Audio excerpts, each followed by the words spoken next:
I'm so glad you all could make it. I'm not going to tell a big introduction because I know most of you personally. But I'm David. I'm really glad to have you here. This is my friend Karthik. Karthik started Bloom Ventures. And Karthik was actually one of the very first people I met in India. He's been a friend ever since. Been a source of a lot of advice, a lot of introductions, a lot of help, a lot of support. And so when I launched this paper for IVCA, The Case for India, IVCA said to me, oh, we'd love to set up an event, Fireside Chat with you and an Indian VC. Who do you want? I said, well, I want Karthik Reddy. That'd be great. It'd be a lot of fun. So here we are, and I hope it is fun. I hope it is interesting. And thank you very much. I'm really glad you're all here. Thanks for having me, David. Yeah, get started. So David and me kind of discussed how best to use this format to sort of engage all of you. So we'll try and do about 40 minutes of more of a fireside, just a general conversation between us. I have a sort of set of macro questions, and then we can dive into examples, etc. And try to make it far more interactive and have the last 20-25 minutes with all of you asking questions and our thoughts and directing it to one or both of us. So David, congratulations. The paper's finally done. Yeah, thank you. I appreciate it. After a lot of effort. And he's been here for like, what, 3 months now, 2 months? I know it's a lot of effort to read also, but I'm going to tell you after I get done. But I know almost everyone knows your story, but I noticed the first page has this photograph, which is you're unrecognizable, 8 years younger, in front of a Zoom car with Greg Moran. So what is this love for India? How did it surface? Clearly that was the beginning of what has resulted in this paper. So why don't you contextualize your outside-in view of what you've been seeing around India for the last 10 years? And how did this, UPenn, Harvard Law graduate end up sitting in this chair? Sure. Yeah. So, well, first I have to say it's not just 8 years younger, because every year of starting a company in India is really like 7 years. And the story of how Greg and I came here, well, first my own subconscious subtext. My older brother is a Wall Street Journal writer, and he spent 13 years in China. And as an over-competitive younger brother, I was like, oh, you're a journalist in China. Like, I'll show you. But what had happened was I was visiting my older brother in Beijing in 2009, just before I started law school. And I tried to rent a car so that we could go to the Great Wall. And I found out you could not rent a car to drive yourself in Beijing in 2009. You could only get a car with a chauffeur. I thought that was crazy. The city had the Olympics the year before. It's one of the biggest, most important cities in the world. And I started studying this idea, and I found out that the first car rental company, or the first self-drive car rental company in China, had started in Shanghai in 2007. And then they expanded to Beijing just after I was there, and then it became an enormous Chinese growth story. They exploded all over the country. They raised hundreds of millions of dollars. Now they're a multi-billion-dollar publicly traded company. And Greg had been my friend from undergrad, throughout college and after. We'd always talked about different business ideas. Both of us always wanted to start a company. So I was telling him about this, and he said, well, I just got back from India. I was there. He was doing an investment banking deal. He said, actually, we took chauffeurs everywhere. You can't rent a car in India. And so he'd spent a little time in India. At that point, I had actually never been to India. And it was really a combination of, I think, correctly perceiving the incredible market opportunity and being completely naive and ignorant about what we were getting into. And so we decided to seize the opportunity, and that's it. It ended up working out, but oh my gosh, what a ride. So before I get to, maybe just to finish that story, you should tell how large it is, but before I forget, 2 points that he raised. One is, when we look at early stage founders, so by way of introduction, he did say we're Bloom Ventures, but basically we do really early stage investing. So pre-Series A predominantly. We've gone up the value chain a bit, but historically we started as a seed investor. So you're looking at entrepreneurs pretty much for their first check that they're ever going to get. And now the composition has changed, and we'll come to that as well later in the conversation, but a lot of them are first-time founders as well.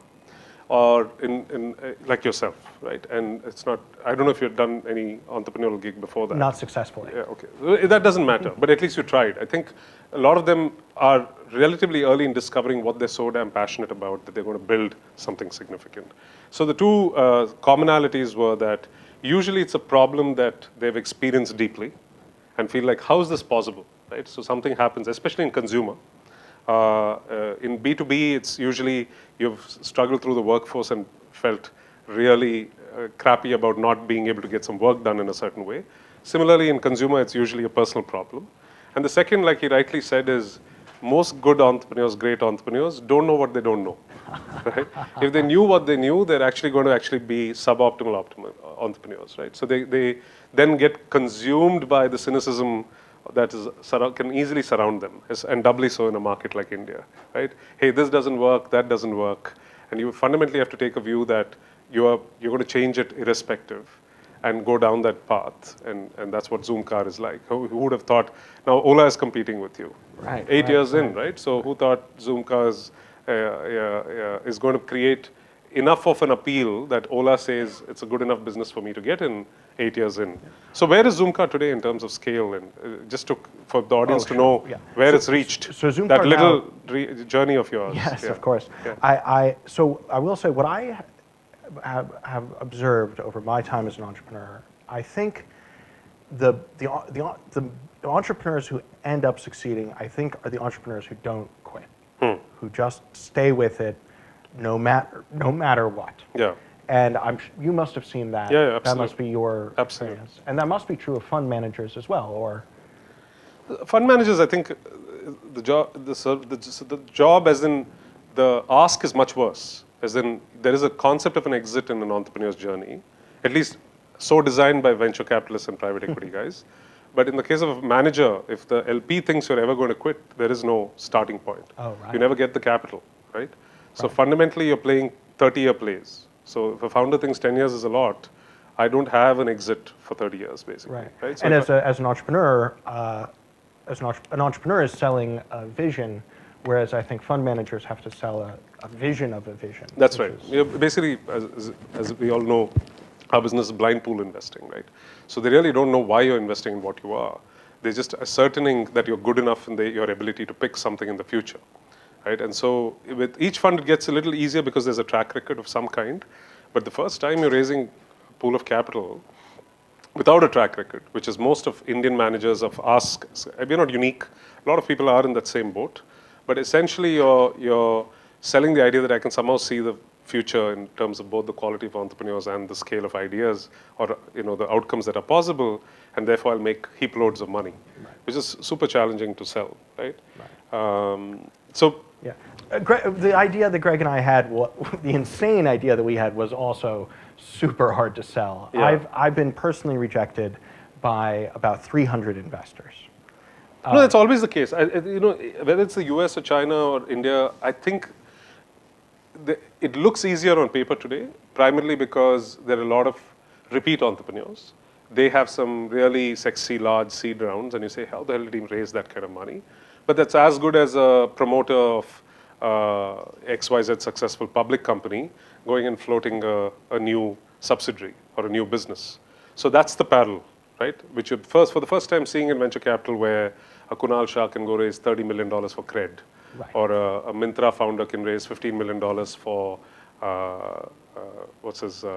CureFit, right? And so these are no crowd. These are seed rounds, right? I mean, it's unprecedented. If you asked me 3 years ago, was this possible? We would have said no way. Or Sameer Nigam, who originally sold a company to Flipkart, had a lot of titles in Flipkart, goes out, and then tries to raise $2 million for PhonePe. We had that conversation in my office. Next time I meet him, he says there's more supply than $10 million for me. And the next thing you know, there's a news article which says Flipkart's buying them for $100 million. Right. So if there's a quality founder today, people are willing to pay an arm and a leg, right? And that wasn't the case back then. You couldn't decipher this. Right. One issue, I think. Now, the title of my article is "The Case for Indian VC." That was one of my questions. Where did this come from, though? I'll get back to that. Yeah. I'm very bullish. I'm very, very bullish about the startup scene in India. Yeah. But I do think there is an issue in the media where the media is only telling the success stories. Yeah. And they're only telling the stories where you're saying where someone goes and they immediately raise this massive amount of money, Yeah. and then immediately a bigger amount of money, and then they're immediately acquired. Whereas they're not telling the stories of the hundreds of entrepreneurs Yeah. who are struggling and who sometimes succeed, sometimes don't. Yeah. And I think entrepreneurship is an amazing thing, but I think people should know the enormous risk and Yeah. struggle that they're Yeah. getting into, Yeah. and then accept that and say, well, I want to take the risk in order to build something huge. Yeah. Greg and I had no clue how difficult it would be or how risky. So I was a teaching assistant for Larry Summers my final semester of law school, and in my interview with him, he had asked me, what do you want to do after law school? I told him, and he said, why? I said, well, I'm 95% confident that this is a multi-$100 million market opportunity, and I'm about 5% confident that I will be able to seize on that opportunity. Yeah. He said, he has a great way of really making you feel better about yourself. He said, well, I agree with you about the 5%. Now looking back on how risky things were, I was like, oh, 5% is so over optimistic. Yes, but somehow it has worked out. So we scraped together just enough money, and I would never advise any entrepreneur to do this. We scraped together just enough money to buy 7 cars and to operate, assuming best case scenario for demand, assuming we were sold out every single day, we would maximum revenue, we would still run out of cash in 10 weeks. And that 10-week runway was enough that we were like, okay, we'll move to India and we'll buy 7 cars and we'll go for it. And actually demand was maximum. We actually, our demand, we were sold out every single day for months, and we're actually sold out every single weekend for 110 weekends in a row. And so we were able to then go and say, look, demand is there. There actually are enough people in India who want to drive themselves, that this is a viable business. And so we're able to then raise a little bit more money and expand a little bit, and then raise a little bit more money and expand a little bit, and grow to 35 cars after a point, which of course we were then pitching as 500% growth in just 6 months, and then keep raising a little more money, and now as Zoom has actually grown, it's 9,000 cars in 45 cities across India. We've raised money from Sequoia, from Ford, from Mahindra, and a lot of others. So at some point you decided you wanted to take a break from the journey and started navigating the India-US corridor. What brings you back every year to India, and what's like the macro story or the sort of underpinning of this paper? What's the motivation to come back? Again, curious to see what keeps bringing you back. Yeah, people both in India and in the United States ask me that question. Yeah. In the United States, I quote The Godfather. Yeah. And I say, just when I think I'm out, they drag me back in. And people in the United States are like, oh yeah, okay, I understand that. Yeah. And in India, when people ask me that, I say, well, I just think it's my karma to keep coming back to India. And people in India are like, oh yeah, I get that. But the reason I keep coming back to India is because of the scale of the opportunity here. Yeah. I think this is the fastest growing large economy in the world. Yeah. It is a place that I've come to understand, I've come to know. The opportunity is the second biggest reason. The biggest reason I keep coming back is my friends. Mm-hmm. I want to see my friends, and I want to stay connected with people, and if I don't ever come back, I'm not going to do that. Sure. But then there is this opportunity. This country is growing. I believe in democracy. And if the future is China and India, I think India really should be more connected with the United States, with Japan, with South Korea, with Australia, with the rest of the democracies as China is growing stronger. And I have seen India change a lot. I have seen it grow a lot. So I explain the introduction of my paper is I talk about the different cycles that I've seen in India. So when Greg and I first moved here, the financial crisis had hit the Western world, but it hadn't hit India and the rest of the BRICS yet. And the financial media in the West was all full of bricks, bricks, bricks. And my brother had his career accelerated incredibly in China. So I was thinking, well, yeah, that is where the future is. Greg and I moved here. Greg moved at the end of 2012. I moved at the beginning of 2013. We launched February 2013. Then in late 2013, oh no, it was just a few months later, the U.S. Federal Reserve announced they were ending quantitative easing. And emerging markets, there was a huge currency crisis. India was labeled one of the fragile five. Raising funding for any kind of early stage venture was so difficult. It was almost impossible. But then India particularly, it was the end of the Singh administration. They were really paralyzed by a bunch of scandals. Things really slowed down in India, and it was so tough. Then Modi was elected. Alibaba went public. It was boom times in India. It was boom times in 2014 and early 2015. SoftBank was piling in. Tiger Global was putting in so much money. DST Global. It seemed at the time I actually didn't understand how these cycles worked.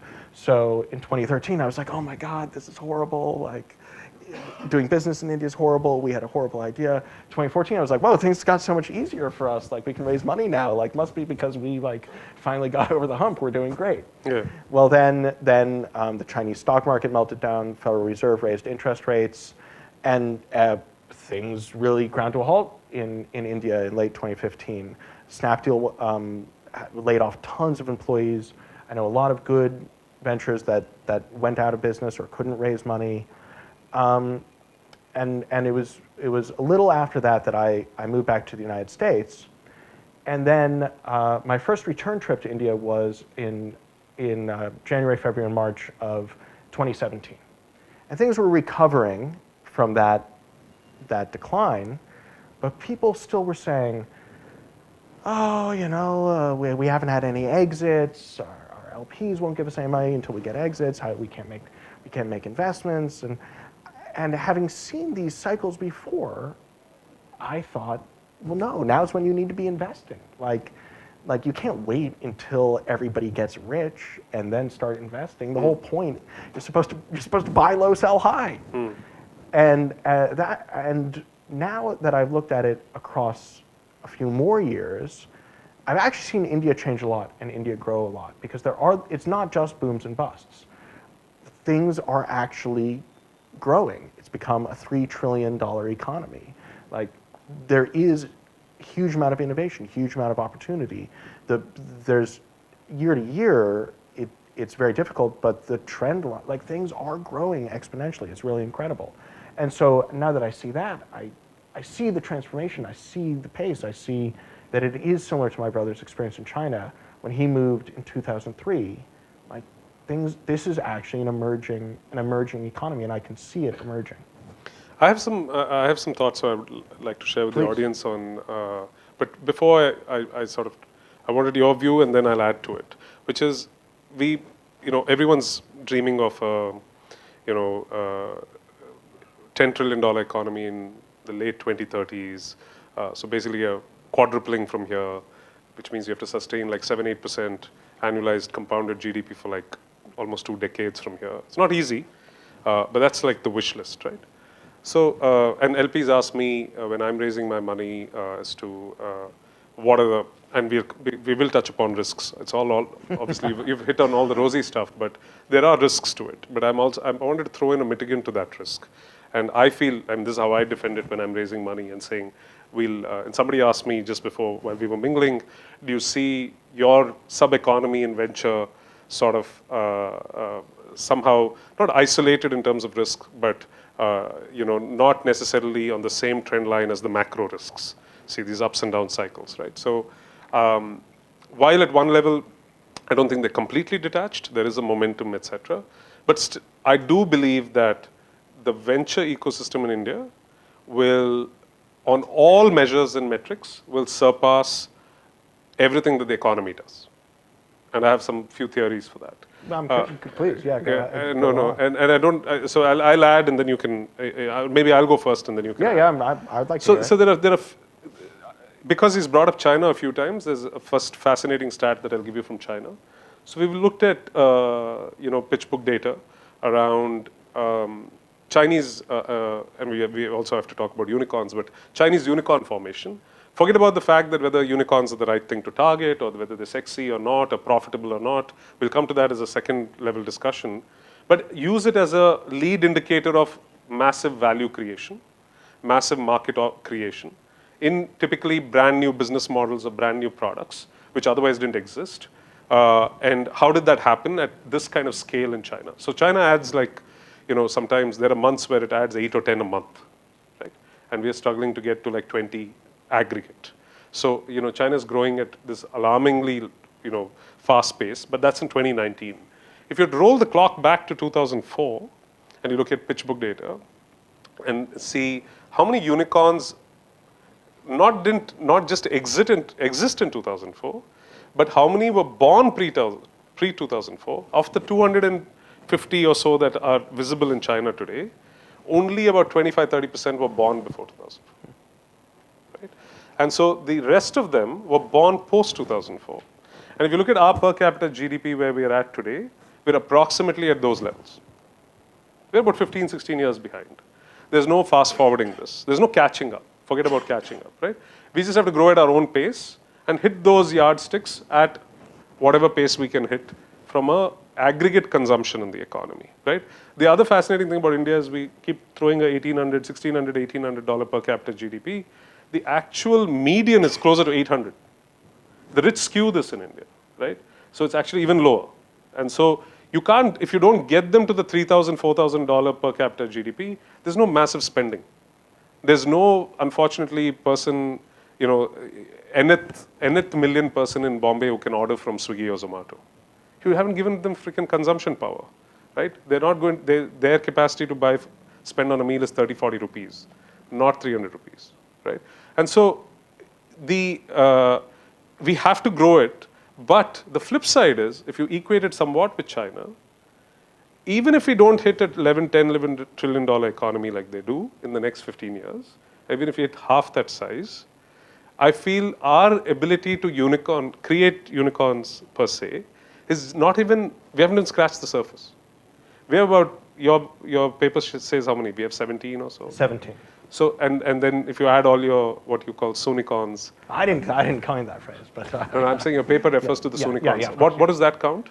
That's, I just gave that's not an actual number. That's not an actual count. So there are about, what the media calls soonicorns, which are soon to be unicorns, which are another 20 or so.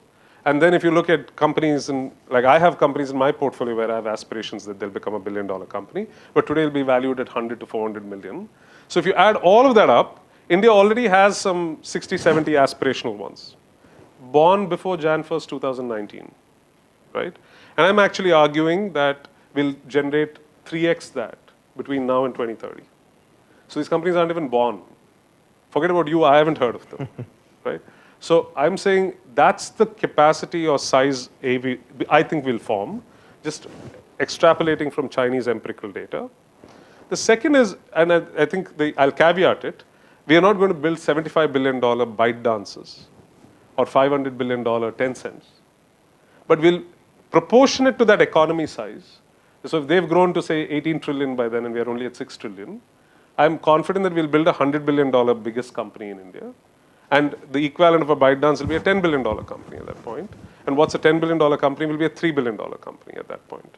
So relative to the GDP sizes of these two massive countries, we will build multiple billion, billion and a half, $2 billion companies. Literally by, if not the hundreds, at least well past the 100 mark.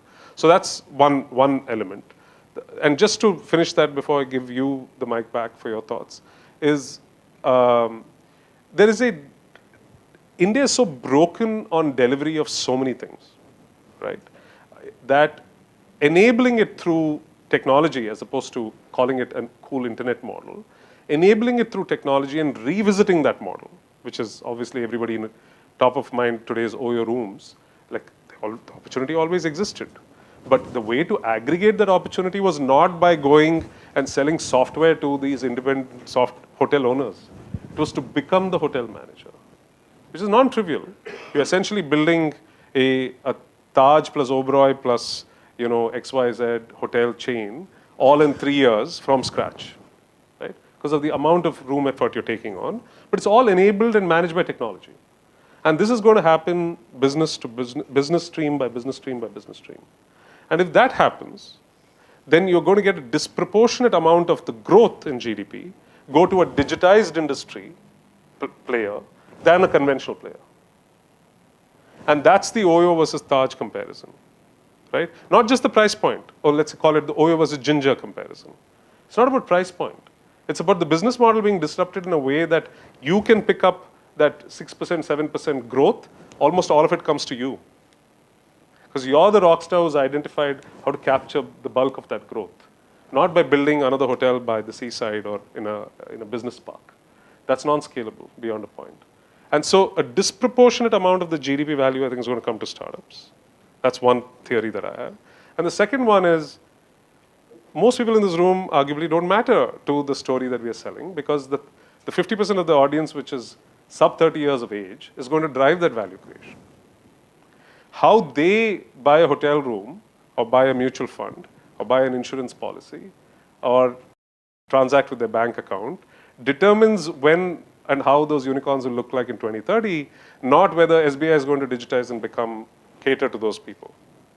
They're fundamentally going to shift their day-to-day behavior, just as Zoomcar enabled that for a certain set of people who don't own cars, use Uber, Ola, XYZ, shuttle in the weekdays, and then take a Zoomcar and 4 of them go off to the hills for a vacation on the weekend. That behavior is not our generation, right? And so that you can try to emphasize and say, what is this guy saying? But we can't relate to it. We already, half of us are like married, have kids. We've already checked out of that behavioral loop. We already have enough, likewise, with some sympathies and no apologies, my driver can't scale. Right. It's got to be his kid who scales to this behavior, right? His kid's going to learn English, aspire for a great college, aspire for a great job. And because my driver's outskilled himself at like 38, he's not going to be able to, just because you want him to catch up with GDP growth, he can't. He takes his annual 10% increment and he's there, right? So I think this tech wave, this unicorn formation is going to be driven by predominantly the sub 30 crowd, right? And I think those two lead indicators, no country in the world has that sort of mix of large economy where the old players are not equipped to transform themselves into a new behavior. And even if they tried, the infrastructure will just crumble their business models, right?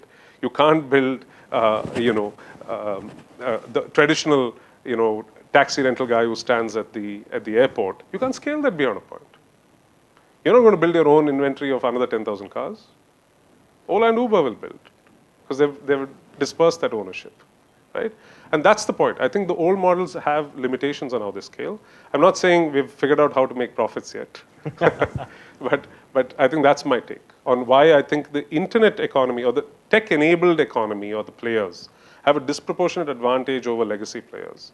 And they will capture more of that uptick that India generates. So on your macro point, I feel the VC-enabled, so that's your case for Indian VC, or at least why I go to work every day. The excitement is around the fact that we're betting on those kind of companies, not what our private equity peers are investing in. Right. I will say, I agree. I think change, especially that I've seen in India, it sort of seems like India doesn't change that much year to year, but it's completely transformed generation to generation. That's right. And I look at my wife's family. My wife is from Kerala, and her grandmother hasn't changed in like 50 years. She still lives on like a small holding rubber plantation and like feeds her chickens every morning. Whereas then looking at my wife's family who've stayed in India, looking at her parents' generation and then her generation, completely transformed each generation. I think that's how it progresses. It's- And maybe it's a- it's that way everywhere. No, and maybe it's that way everywhere, but but we are seeing it combined with, you know, sort of being able to adopt technology at a price point. I mean, courtesy. A lot of this is courtesy of Mr. Ambani as well, right? Who has delivered, you know, Geo. The other thing, I don't know if some of you are old enough to remember. The 32 rupee price at which a cell phone service was launched in 1997, but also if you even look 10 years back, the average ARPU in across all carriers in India, 800 million voice subs, was $4, right? Today you get voice and data for $4. It's absurd. I mean, forget about inflation, right? It's like we've taken, you know, all conventional economic wisdom and turned it upside down. Courtesy one person's vision, perhaps, in this case. I don't think the government enabled it as much as a private individual. But basically, it's forced the entire industry, and it's exploded the opportunity for the same 800 million people to be now a part of a digital economy, which they were actually being shut out of. You can sell the Xiaomi phone for 9,000 rupees. You can't charge 150 rupees a gig for data. Who the hell is going to use it, right? And so this is what people say. I mean, I thought everything was moving fast in India. Why are you telling me things only changed in the last 2 years? I said, you just shut out everyone but the first 100 million people from the so-called internet economy. Firstly, if you thought the laptops were going to deliver an internet economy, it's still not happening. Right. And then even if you gave them a cheap phone, it's unless they were using it for their job function, which is a scooter driver delivering Zomato stuff or a delivery boy, they didn't have the ability to pay for it themselves.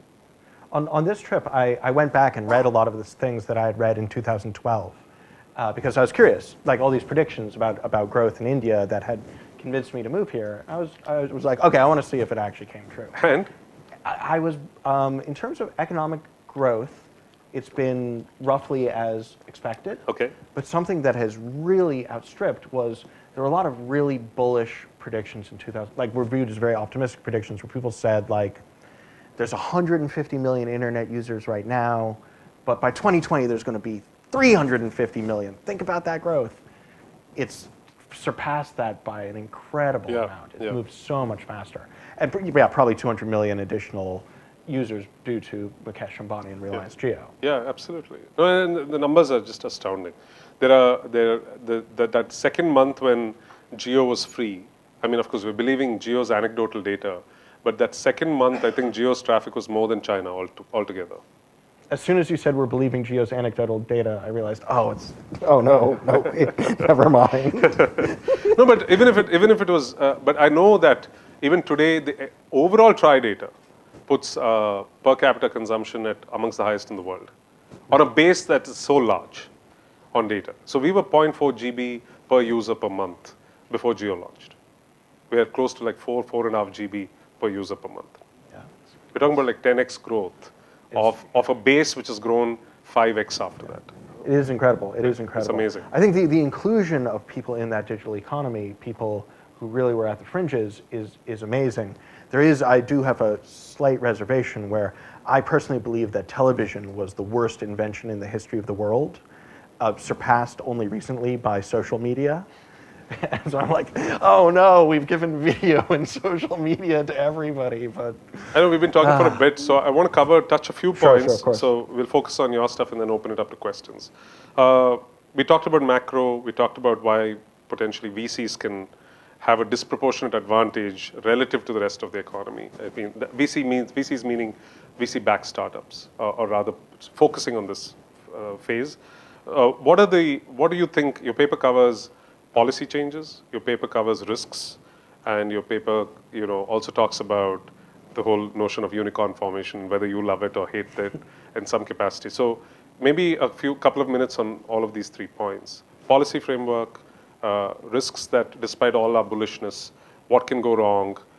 Is that a 20-year, oh shit, nothing's going to go, something could go wrong and destroy 20 years? Or is it like you said before, 2-3 year cycles, but long-term trend cannot be broken?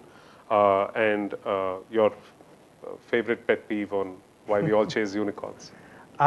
Sure, yeah, it was of course quite a lot to talk about. Yeah. I personally believe that the biggest risk in India is environmental. I think that government is reforming. I think it's not, and it's not only a question of party. I think that the last administration did a lot of reforms. They got stalled out, but they did get a lot done. I think this administration has accomplished a lot. I think there's a lot more on the agenda. I think it's been a mixed bag in terms of, well, I guess there's a lot of controversy about some things like demonetization, but I think goods and services tax was a great accomplishment. I think that I think the economy is opening up. I think that, I think it's sort of hard to keep in mind how closed the economy was. It was practically a socialist command and control, almost a communist state up until 1991. And India's made a peaceful transformation. They've done something Russia didn't do. In China, there was Tiananmen Square. India, maybe things seem like they're moving too slowly, but there's also an advantage to continuity. I think a lot has also opened up for, specifically in the venture capital and private equity sector. When I first moved here, insurance companies could not invest in private equity. Now they can. There's still a lot to go, like pension funds still can't, but it's on the agenda.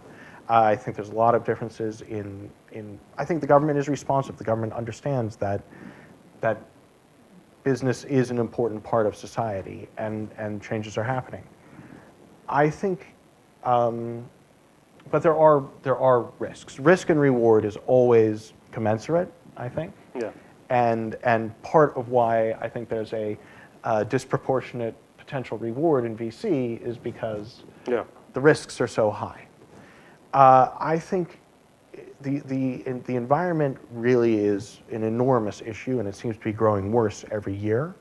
It takes the form of air and water pollution, particularly in a place like Delhi, but really all over the country. It takes the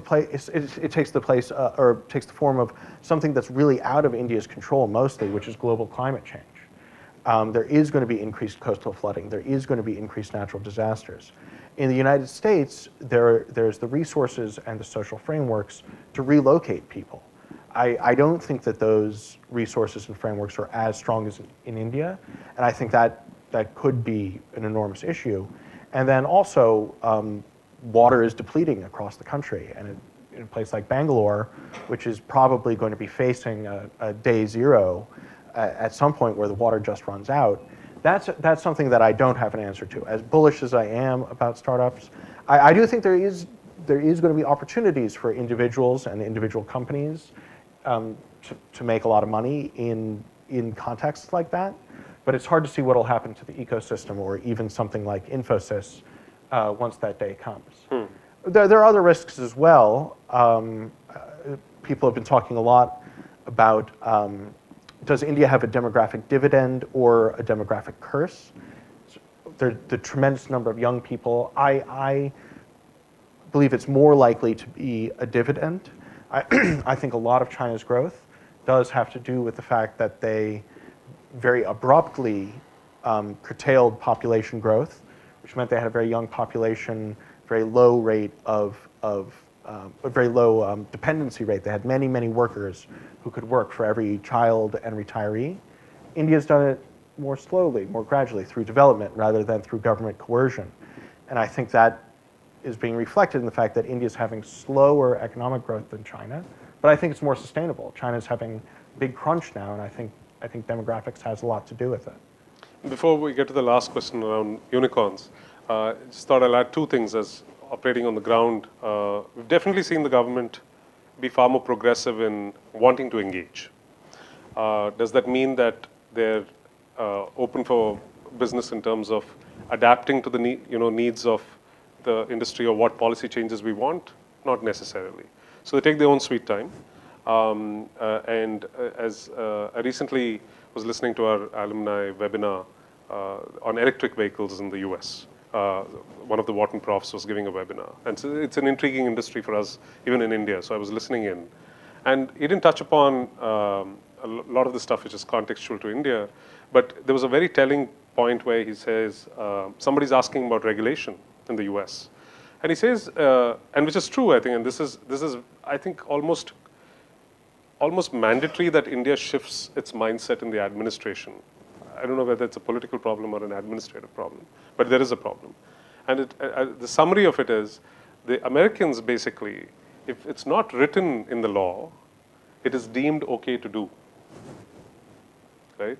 So essentially, the freedom that they give their entrepreneurs is to be able to actually execute on something that's not been envisioned. In India, if it's not written in the law, it's probably deemed illegal. Right? Angel tax is a great example. A lot of stuff, right? I mean, a lot of stuff. I mean, you talk about the scooter ride sharing on two-wheelers. There's no law, so it must be illegal, right? And so that's the starting point. And for every startup's business, there's usually something that you're therefore breaking because you're doing something which doesn't exist, and therefore has not been regulated in the past. And so you're fighting like this unnecessary set of battles as if we didn't have enough. So the environment is so tough for building, not just a startup, for building any company in India, that you're complicating this by shackling people far too early. And so they're realizing it, but they're actually not able to do anything fast enough. And I think that, and the demographic curse issue is an issue, I feel.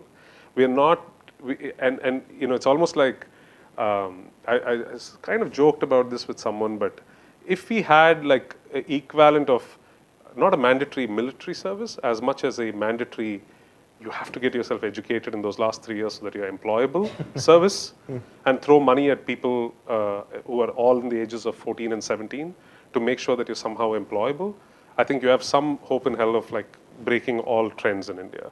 Otherwise, outputting 10 million college graduates every year in India, not having decent jobs, is calling for trouble, right? And this is, and yes, you can give them Zomato rider jobs, but like, come on, that's not going to uplift them out of that bracket of income which they need to, right? And so the skilling, jobs, education, higher education, all of these are our hope that we break out. Yeah. And that's I think it is an education crisis more than a jobs crisis. Yeah. Because it's not that these people aren't, I mean, you can tell them, like, they are in school. You don't need to tell them they need to stay in school, but somehow they're not being taught anything. I think it's an enormous tragedy. But I think it's also we overplay education in the sense that education, wisdom, and knowledge have a limited sort of shelf life in a place like India. It's sustenance, right? You're trying to take, you're using that generational shift to shift one orbit in terms of income capability as well. Mm-hmm. And that's what you need to be able to facilitate. Right? And so as much as I might be a great student, eventually if it's not creating a job that elevates me beyond my parents, then I'm not being able to uplift everyone. And inflation will kill you, right? And so that I think is the big risk in at least where I sit and see India mature as an opportunity. I keep getting worried with the number of sort of unemployed or non-employable youth, or the quality of jobs that you're offering that segment of youth. It is. I agree that it is worrying. The person who's been picking up and delivering my laundry to my hotel has a college degree. Which is crazy. It's rampant. It's all over the place. I think we can choose to ignore it, but I somehow have to solve it. Forget about somebody who's already suffered through this for 5 or 8 years and he's already 28 or 31 or she is. That is and the other thing, by the way, since we have a few women in the room, we are terrible at inducting or creating environments for women workforces in this country. And no country has broken the spell of massive GDP without women coming into the workforce. Right. If you're going to keep women at home, we ain't becoming, forget about China, we just have no chance of sort of accelerating growth. Yeah. Right? I absolutely agree. I actually, in a way, so people say, well, there's 1 million young men entering the workforce every month, and there's not enough jobs for them. There's too many job seekers, not enough jobs. In a way, I think, well, no, there's actually not enough job seekers because women are only 27% of the workforce. So actually, you should be having almost 2 million job seekers entering every month. This is a perpetual problem. And I don't know if you've heard this joke in India, but like everybody has, at least if not has an attempt to make a second income. Because you're always, as a household, sort of starved for your capacity to earn, right? Your job only gives you that much capacity. Right. How else do I get more money? By like bringing something. And, I don't know if 3 million insurance agents in India, just as a data point for you. Every year, 20% of them churn out because they can't make enough money as an insurance agent. Mm-hmm. And 20% come back and bring the insurance agent base back to 3 million because they have no jobs. Wow. We say entrepreneurship thrives in this country because we can't actually facilitate and create enough jobs. That's actually the reality. It's every micro person on the street is a entrepreneur because they have to fend for themselves and earn. Last point on unicorns before we turn it. Sure, yes. So is good, bad? Should we be chasing them? What's your view as you landscape out India? I personally really do not like the term unicorn. I really do not like should blame Eileen Lee of Cowboy Ventures. I do blame her. Yeah. In my paper, I try to introduce the unreality index to measure companies. Like just from 1 to 2 billion you can be a unicorn, 2 to 4 you can be a Nazgul, 4 to 8 Rakshasa, Elf, Autobot, goes on from there. I'm like, come on, first of all, unicorn is so imprecise. Like, geez. Yeah. I think the point of entrepreneurship is not to reach an arbitrary valuation goal, and the point is not to get famous. I think money and fame are probably the two worst, most addictive drugs in the world. I think the point of entrepreneurship, first above all, I think the point of entrepreneurship is the satisfaction of creating something new and having a vision for something that never existed before and being able to build that vision. I think the other reasons for being an entrepreneur, I think if you build a sustainable company that provides good jobs that treat people with dignity and allow them to develop, if you provide your customers with a good or service that does not exist, that is something they actually want or need, I think if you provide a good return on equity to your investors, and if you make good money yourself, I think that's a good company. Yep. I don't think you need an arbitrary cutoff of $1 billion to be labeled a unicorn to get in newspapers and TV in order to consider yourself successful. I've said, I think, so early on in my entrepreneurial journey, it was deep in the doldrums of 2013 when raising money was so hard in India. Redbus sold for $140 million. I think Redbus was a great company, and I think it was a good exit. I know it made money. I know it made money for all of their investors, and actually the Redbus CFO told me not only did it make money for our investors, it made money for the acquirer. He said it continued growing, it continued being profitable. Yeah. And then Abibo, the acquirer, merged with Make My Trip. He said, and it's also continuing to grow and make money for the acquirer's acquirer. He said it's continued making wealth for everybody who's been involved in it. I think that's a great measure of success. And I'm particularly concerned now that the media is reporting on what's the fastest company to become a unicorn. Well, this race, you should try to be, a decent goal would be to try to become the most resilient unicorn. That would be cool. Absolutely. Fastest or unicorn. Profitable for that matter. Yeah, or most profitable unicorn. And there's another thing, I think, what you said, India is not going to have these $100 billion unicorns, but maybe it'll have 1 billion, 10 billion. I sort of think that, in a way, might be better. Yeah, absolutely. Is the point of entrepreneurship to become Microsoft yourself and employ tens of thousands of people who are not entrepreneurs? I think the point, I think the consolidation of industry in the United States into fewer and fewer, larger and larger corporations is not good for the American economy or the people of the United States. No, which they're being threatened to be broken up by regulators everywhere. I don't necessarily have an opinion about that. No, I'm not that we have an opinion, but because they're so powerful and mighty in that sense. I think small and medium-sized businesses have a lot of dignity. They have a lot of value in society. Absolutely. So I don't think racing to be the biggest is the best goal. Fair point. How do you feel about unicorns? No, I think it is. I'm guilty of being in that cycle and trap, right? As a VC,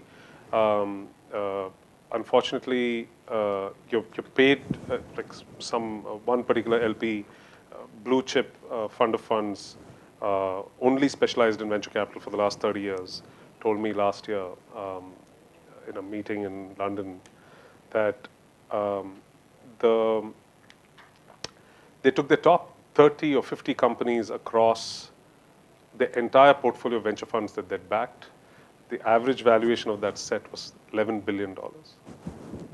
So their take is tech is a incredible engine for rapid value creation, and therefore has this opportunity to have disproportionately absurd IRRs compared to any other asset class.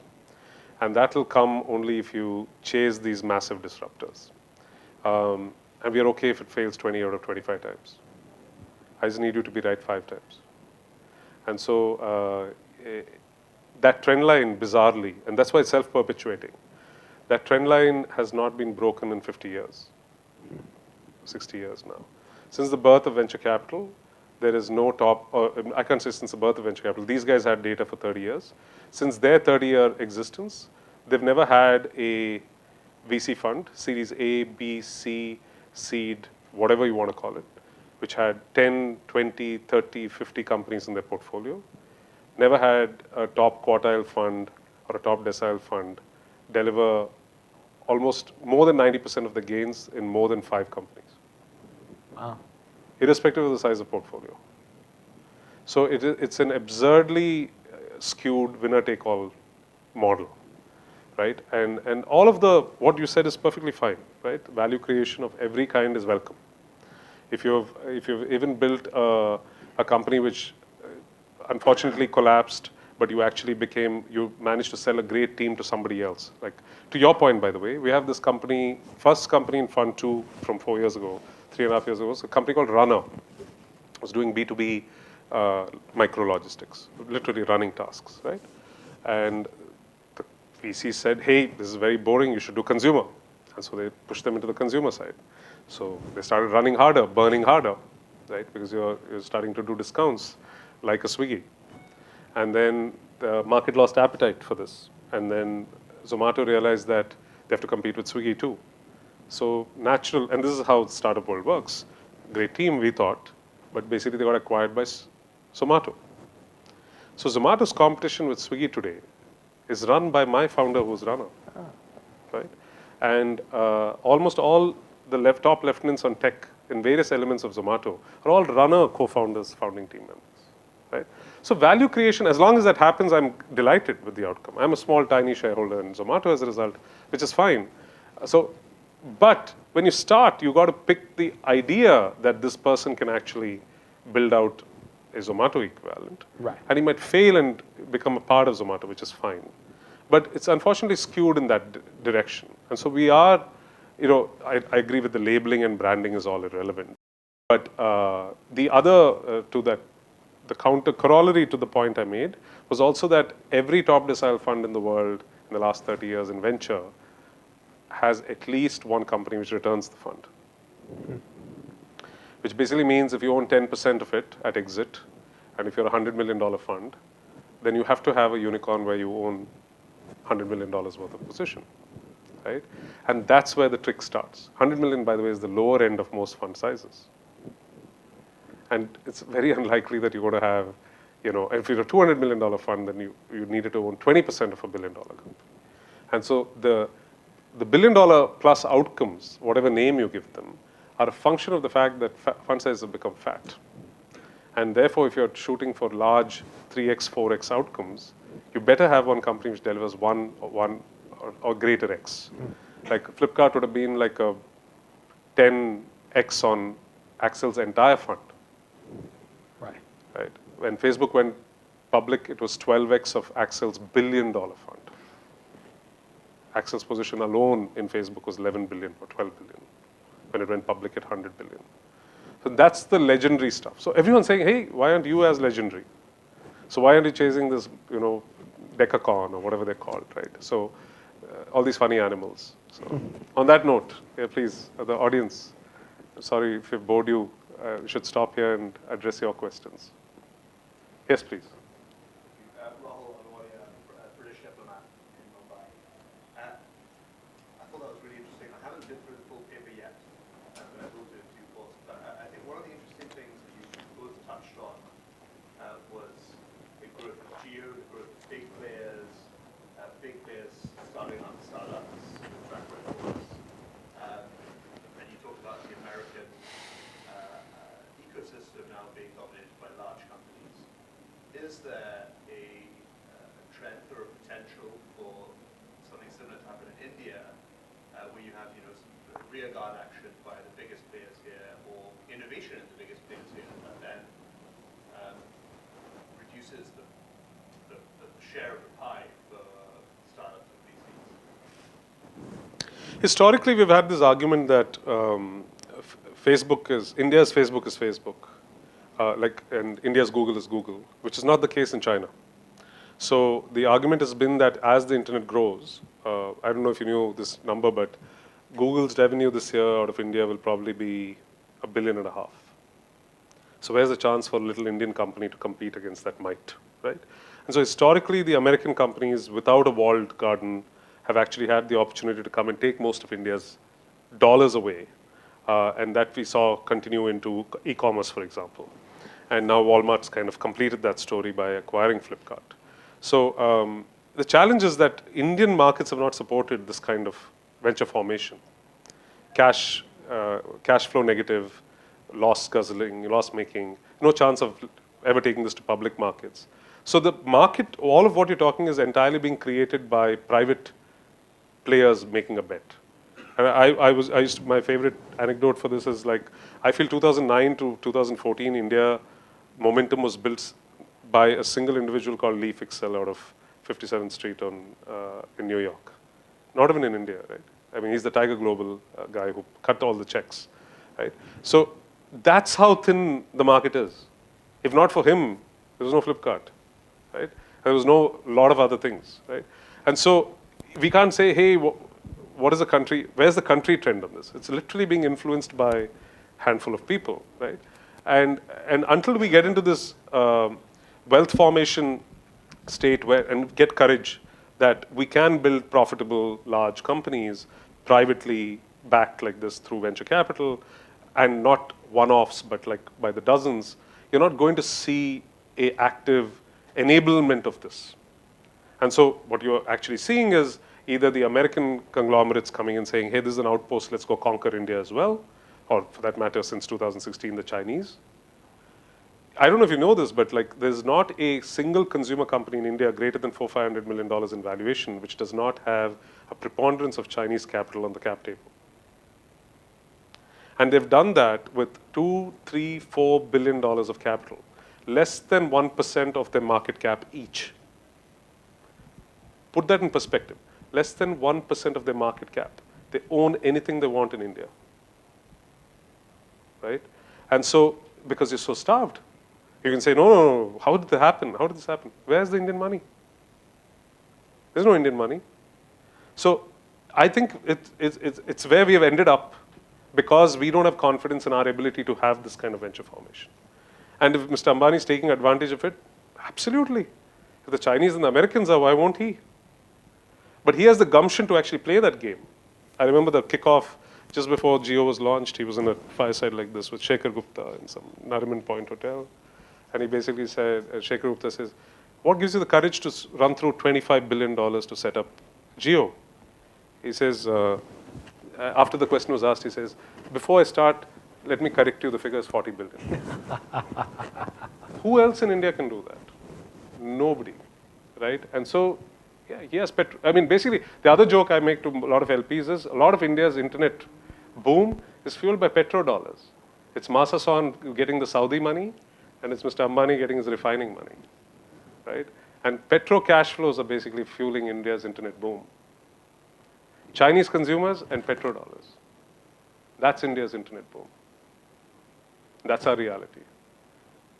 We don't need to bullshit ourselves that it's any different, right? And so the capital therefore controls this trajectory is what I'm trying to say in a nutshell.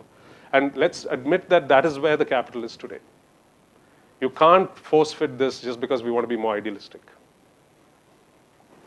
That's my limited point.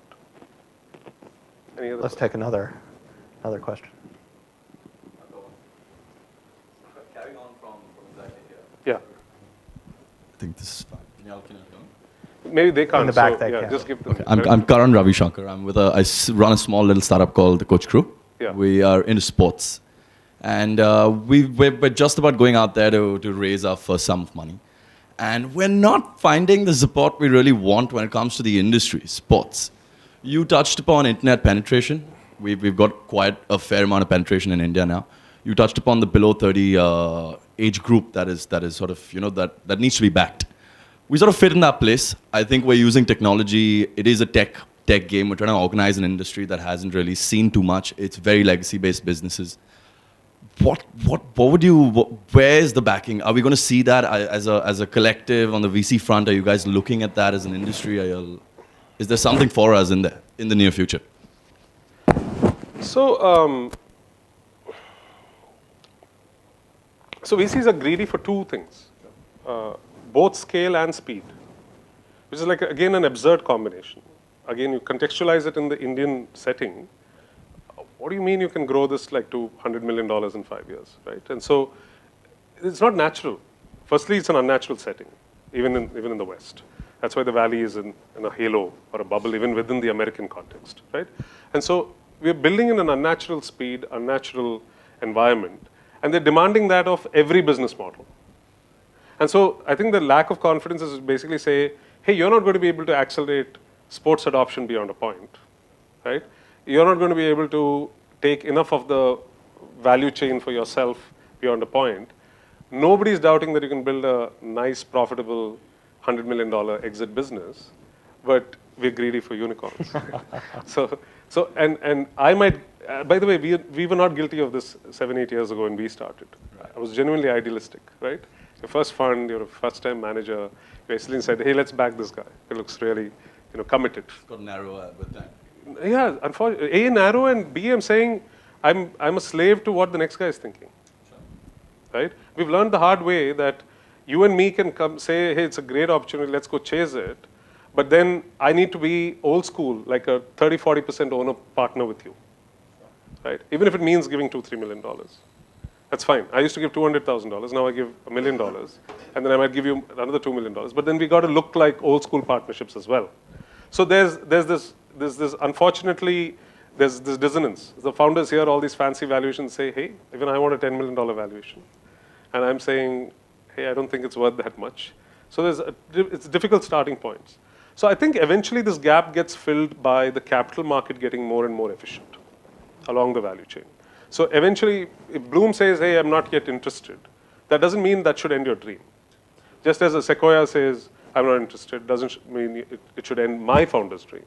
As long as you can keep supporting that and building deeper, to his point, you have enough conviction, you have persistence, keep building. Yeah, and then go get an angel round with 2 crores, but get started. I mean, if you don't get started and you have nothing to show, then where's the argument that, hey, I didn't fund you 1 year down the line, right? And so that's the point. I think if you really believe in it, you have to stick with it and find a way to scrape through and keep it going.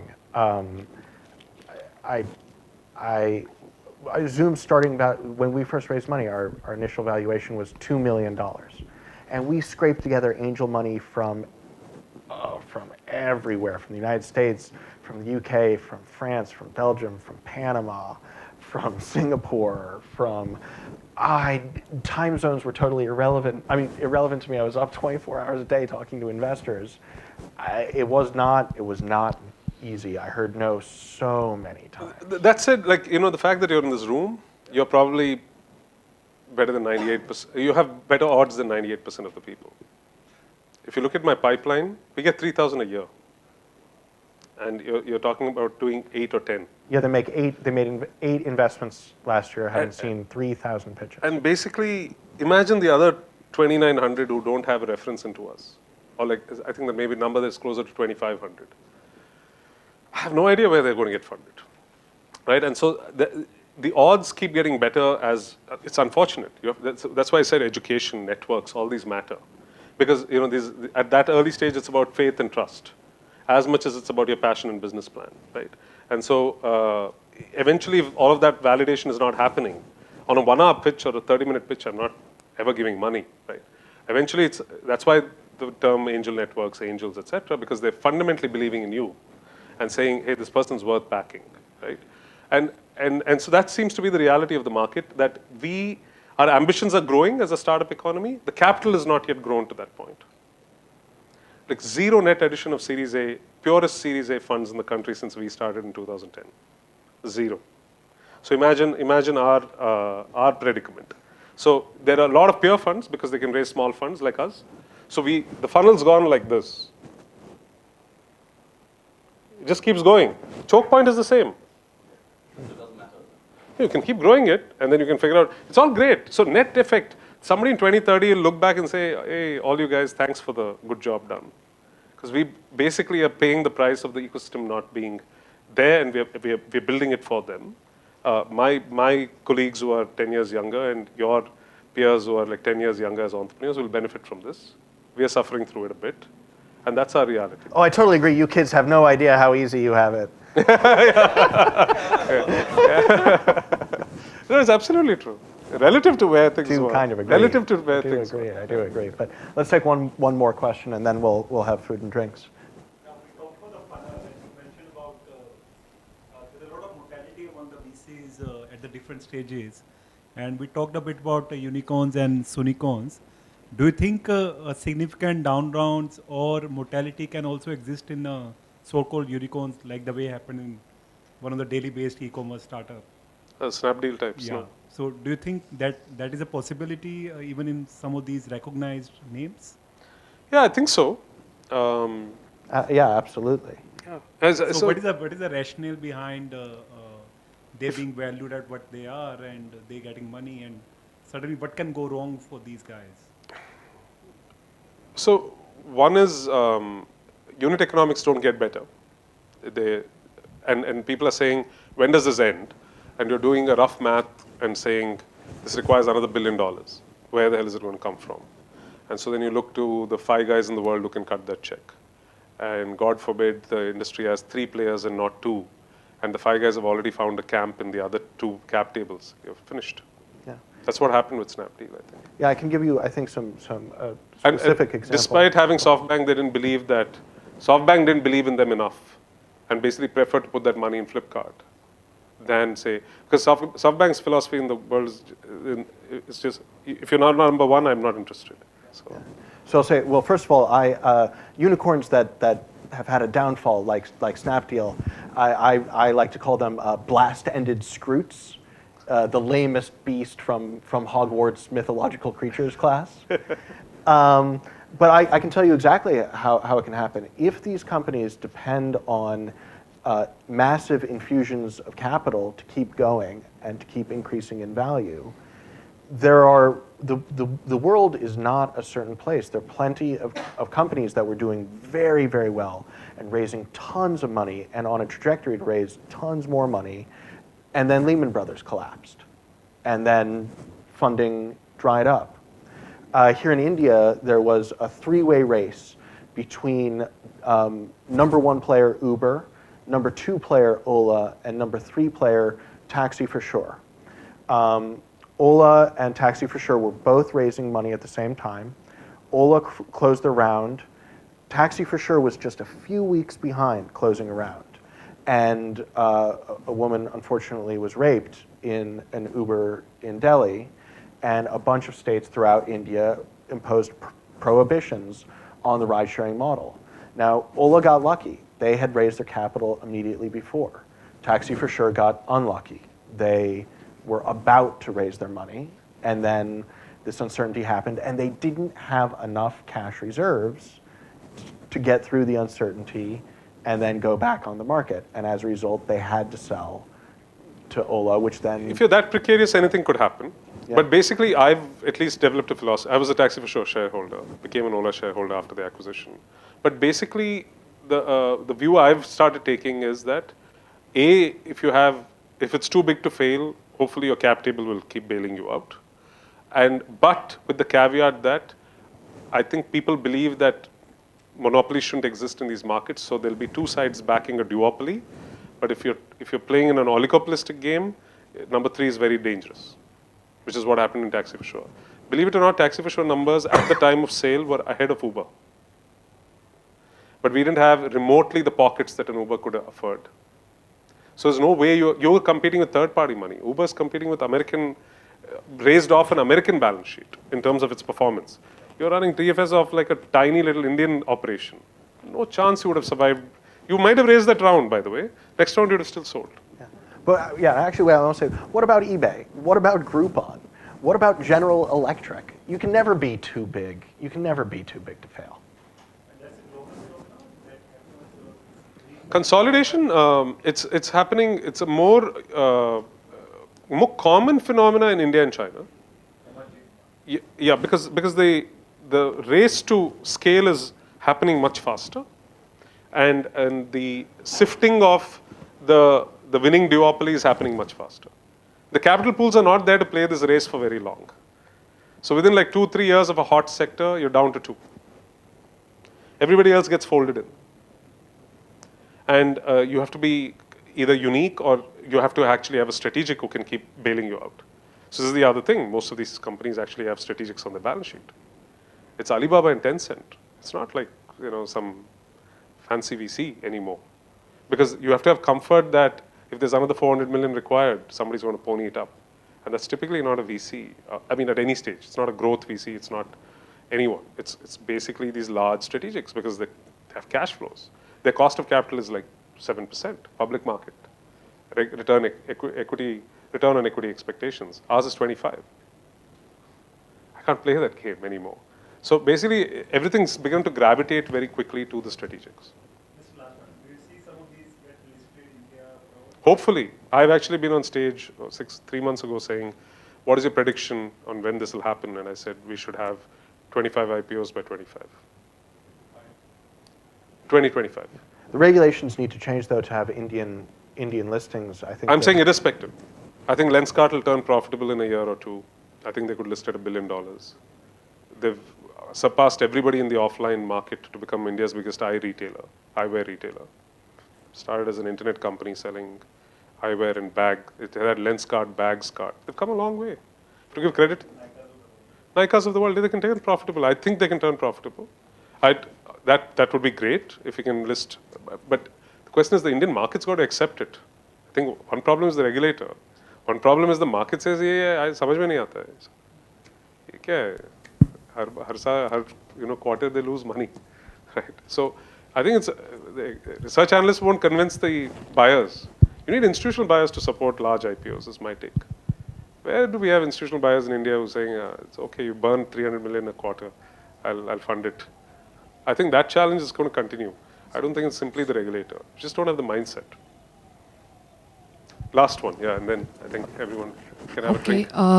I'm from your story. My question is, you mentioned the abundance of foreign capital in India right now, and so there's a conversation that we often have in the media that how Indian are Indian startups, and after what happened at Flipkart with founders, getting, I wouldn't use a strong word, but booted out of the company, and if it can happen to Flipkart, it can happen to anybody in the ecosystem. So what is your take on that? And an allied question to this is, the fact that some unicorns have changed their shareholding patterns and, voting, they're getting more territorial about voting rights and stuff. So how do you see this situation panning out in the next 5 to 10 years? So I'll please say something and then you should please. follow. So I think my personal belief is that the right strategy for the Indian startup ecosystem is also the right strategy for India as a whole, economically and strategically, which is, I think the idea of self-reliance did not work out for India. It did not work out economically, and it didn't work out militarily. India lagged far behind, and they were beaten by China militarily. India's changed, and now instead of the non-aligned movement, what they've adopted is a multi-aligned movement. So India's doing a lot of cooperation with a lot of different countries. with Japan, with South Korea, with Australia, with the United States, and with others in terms of trade deals, military equipment purchases, everything else. I think that's, I believe, the right strategy for the startup ecosystem here, and I think it is happening. I think if the argument is we need India-only companies that are only raising money from India, they're not going to be that successful. And you are seeing, I think the market is less reliant now on a handful of players like SoftBank and Tiger Global and DST. You've seen big players come in. You've seen Naspers, Mira Asset. You've seen the Chinese players come in. You've seen Berkshire Hathaway invest. You've seen money coming from more and more different places. And I think I think the multi-aligned movement is going to be much more successful for India than the non-aligned movement. I think it's an early phase of the ecosystem, and it goes back to the statement, I don't think Indians supported this boom, right? As consumers, you're enjoying it, and so that's good enough in a way, right? So we can be patriotic and be 10 years behind, and we could have put up walled gardens like China. We wouldn't have built what we did. Let's be honest with that, right? And so we're a function of market forces. I think we should not get too obsessed around it. But today, when you, and that's why I said, I mean, the Reliance camp basically had enough courage to say this is valuable enough as a market. And obviously they're influencing or lobbying for the right regulations in their favor. Nobody else had that ability to wield that clout and take advantage of it. I could have sat there as Bansal 1, Bansal 2 and kept lobbying. To what end? Are you going to shut out Tiger money? Right? So you have to be able to leverage that, and we didn't have that capability. Arguably, every big conglomerate in this country could have built the internet out here. Arguably. It didn't happen. Even in China, I think we underestimate how much the Chinese government has actually facilitated this mega unicorn formation. We did a trip there 2 years ago, same month, probably same week of exactly 2 years ago. So we went and visited the Indian embassy. So they shut out all the Chinese, all our guides, etc. We were 50 of us in 2 buses. It was like one of these discovery trips that we went on. So the ambassador told us, boss, everything is controlled by the government. Who wins the race is controlled by the government, right? And I'm not ridiculing the efforts of the entrepreneurs, but I'm just saying the minute, like how I said here, the 2 duopolies get backed by the big players, the 2 duopolies get backed by the government. So you facilitate regulation to make sure that your big boys are your guys. Where do we have that mindset in India? So to your point, if you had to facilitate a faster rollout of some kind, you think the government would have supported the Bansals? No. So you're playing market forces. You can say, no, I'll lobby for another 5 years. Or you just keep building, which is what they did. Hopefully, in 2025, we'll have things which we're proud of, which we built all by ourselves. We have control of that. Maybe that comes in shareholding, patterns. Maybe it comes with regulatory roadblocks, whatever it may be. And we protect what is important. So that's like saying, oh, Unilever should be sent back. P&G should be sent back. I mean, everything you use in your day-to-day, from your oil to your thing, is controlled by them. And then, of course, we built a Marico. We built a Dabur. So you build alongside. You also end up with like Air India and Coal India if the government is picking winners. I mean, the market is doing. Thanks a lot, David. Congratulations on your report. Yeah, really appreciate it. Thank you so much. Thanks for having me. It was my pleasure. I enjoyed it as much. My pleasure. Thank you.